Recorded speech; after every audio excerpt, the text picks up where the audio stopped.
वज़ीर आला खैबर पख्तूनख्वा अली अमीन गंडापुर के खिलाफ लाहौर में मुकदमा दर्ज। थाना मनावा में दर्ज मुकदमे में शाहिद खटक समेत 250-300 अफराद भी नामजद। मुकदमे में दहशतगर्दी, इक़दाम कत्ल समेत दीगर दफात शामिल। FIR के मुताबिक मुसल्लह अफराद ने टूल प्लाजा के शीशे और CCTV कैमरे तोड़े। मुसल्लह जत्थे ने सियालकोट इंटरचेंज के करीब तोड़ फोड़ की। पुलिस एहलकारों पर हमले में एक सब इंस्पेक्टर भी जख्मी हुआ।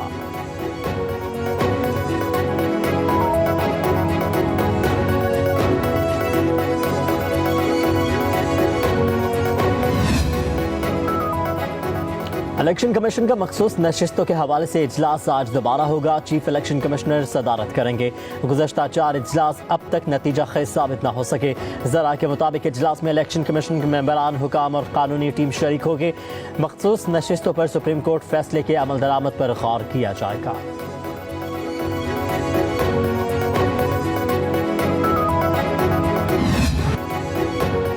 तहरीक इंसाफ मखसूस नशिस्तों की हकदार है। सुप्रीम कोर्ट ने इलेक्शन कमीशन का 1 मार्च का फैसला आइन से मुतसादिम करार दे दिया। अक्सरती जजों के तफसीली फैसले में कहा गया कि इलेक्शन कमीशन के फैसले की कोई कानूनी हैसियत नहीं। पेशावर हाई कोर्ट का फैसला कल अदम करार। 70 सफ़हात पर मुश्तमिल तफसीली फैसला जस्टिस मंसूर अली शाह ने तहरीर किया। फैसले में कहा गया कि पाकिस्तान तहरीक इंसाफ एक सियासी जमात है। आइन या कानून सियासी जमात को इंतखाबात में उम्मीदवार खड़े करने से नहीं रोकता। इलेक्शन कमीशन मखसूस नशिस्तों पर तहरीक इंसाफ के उम्मीदवारों को नोटिफाई करे। इलेक्शन में बड़ा स्टेक आवाम का होता है। PTI ने 2024 के आम इंतखाबात में कौमी और सूबाई असम्बलियों की नशिस्तें जीती हैं।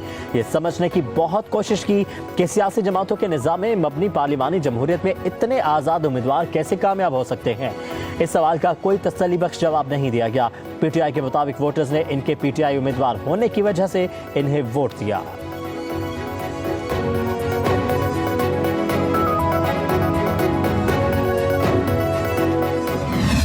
सुप्रीम कोर्ट का इलेक्शन कमीशन के रवैये पर हैरत का इजहार। फैसले में कहा गया कि इलेक्शन कमीशन बुनियादी फरीक मुखालिफ के तौर पर केस लड़ता रहा। हालांकि इसका बुनियादी काम साफ शफाफ इंतखाबात कराना है। इलेक्शन कमीशन जमहूरी अमल का जामिन और हुकूमत का चौथा सतून है, मगर फरवरी 2024 में किरदार अदा करने में नाकाम रहा। इंतखाबी निशान न होने पर मखसूस नशिस्तें ना दिया जाना इलेक्शन कमीशन की तरफ से इजाफी सजा है। वाज़ेह कानून के बगैर किसी को सजा नहीं दी जा सकती। जमहूरियत में इनफरादी या इज्तिमाई हकूक में कम से कम मुदाखलत यकीनी बनानी चाहिए। इंतखाबी निशान वापस लिए जाने का मतलब ये नहीं कि सियासी जमात के आईनी हकूक खत्म हो गए हैं।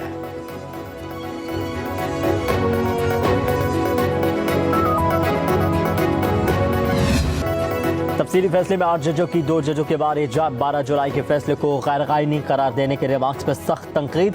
तफसीली फैसले में कहा गया कि जस्टिस अमीनुद्दीन और जस्टिस नईम अख्तर खान का अमल सुप्रीम कोर्ट के जजेस मनसब के मुनाफी है। दोनों जजेस ने अपने फैसले में सुप्रीम कोर्ट के फैसले पर अमल न करने का कहा। अक्सरती फैसले को आइन से मुतसादिम करार दिया।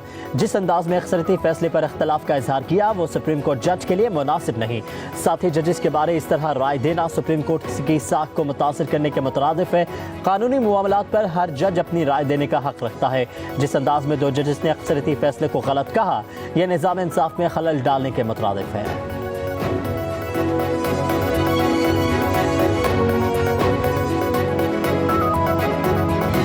सुप्रीम कोर्ट के अपने फैसला जात हैं।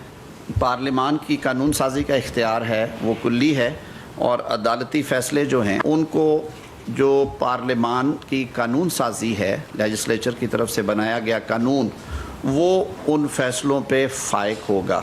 और आज के तफसीली फ़ैसला ने उन नज़रसानी की दरख्वास्तों को और ज़्यादा तक़वियत दे दी है।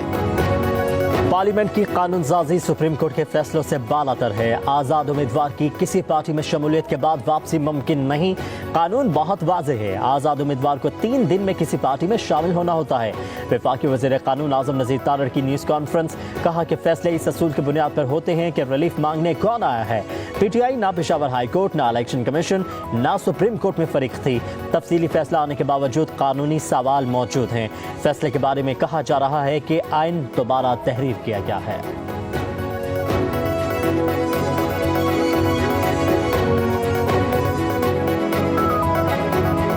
सुप्रीम कोर्ट ने फ्लोअर क्रॉसिंग वाले कानून को हमेशा के लिए बंद किया है। मौजूदा जो जजमेंट आई है, मैं समझता हूँ ये इलेक्शन कमीशन के खिलाफ एक चार्जशीट है और यही होना चाहिए। इदारे में किसको सरबराह बनाया जाता है, ये इदारों का काम है। वो जिसको चाहे, हमारे लिए सारे काबिल कबूल है। चेयरमैन पीटीआई बैरिस्टर गौहर कहते हैं सुप्रीम कोर्ट का तफसीली फैसला इलेक्शन कमीशन के खिलाफ चार्जशीट और इलेक्शन कमीशन के किरदार पर सवालिया निशान है। कहा हर चीज की हद होती है। इलेक्शन कमीशन अब हमारे एमएनएस का नोटिफिकेशन जारी करे।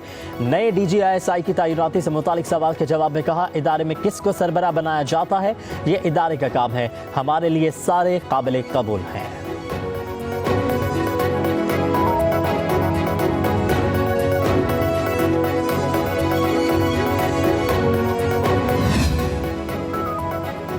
Supreme court practice and procedure committee का इजलास जस्टिस मंसूर अली शाह जजेस कमेटी में शिरकत किए बगैर वापस चले गए। सेक्रेटरी कमेटी को खत लिखकर तहफ़्फ़ुज़ात से आगाह किया। ऑर्डिनेंस के तहत कायम कमेटी में शमूलियत से इनकार। लिखा कि जल्दबाजी में प्रैक्टिस एंड प्रोसीजर ऑर्डिनेंस लाया गया है। प्रैक्टिस एंड प्रोसीजर एक्ट में रद्दबदल या तो फुल कोर्ट बेंच या फुल कोर्ट इजलास के जरिए मुमकिन है। जब तक कमेटी को असल हाल में बहाल नहीं किया जाता शिरकत नहीं करूंगा।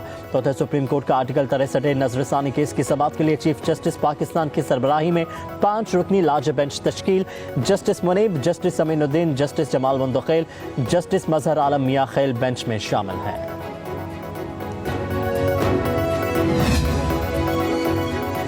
पीपल्स पार्टी का आईनी तरामीम पर मुल्क भर की वकला तंजीमों से मशावरत का फैसला। बिलावल भुट्टो जरदारी वकला तंजीमों से मशावरत करेंगे। सिंध हाईकोर्ट बार के वकला को एहतमाद में ले लिया जाएगा। आज कराची में वकला तंजीमों के रहनुमाओं से खिताब करेंगे। मुजाविजा आईनी तरामीम की बाज़ शिकों पर वकला तंजीमों ने एतराज़ उठाए थे।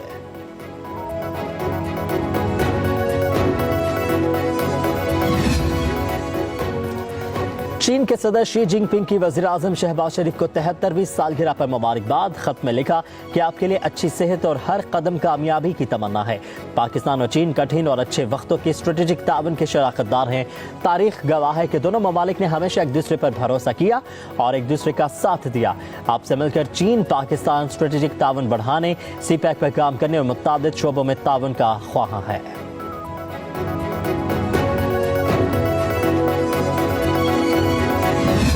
Lieutenant general Mohammad Asim Malik DGISI तैनात 30 सितंबर को जिम्मेदारी संभालेंगे। लेफ्टिनेंट जनरल आसिम मलिक इस वक्त GHQ में एडजॉइंट जनरल के फराइज़ सर अंजाम दे रहे हैं।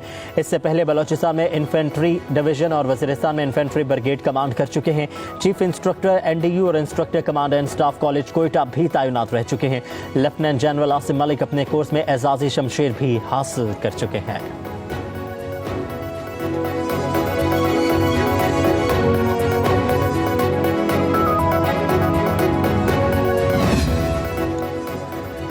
सदर मुमलिकत आसिफ जरदारी और chairman Peoples Party Bilawal Bhutto आज बलोचिस्तान का दौरा करेंगे। PP क़यादत से वज़ीर आला सरफराज भुट्टो और सूबाई वज़रा की मुलाकातें होंगी। सदर मुमलिकत और चेयरमैन पीपल्स पार्टी को हुकूमती कारकर्दगी और पार्टी के मामलात पर ब्रीफिंग दी जाएगी। आसिफ जरदारी और बिलावल भुट्टो सरफराज डोम की मरहूम की रूह के एहसाल सवाब के लिए फातिह ख्वानी भी करेंगे।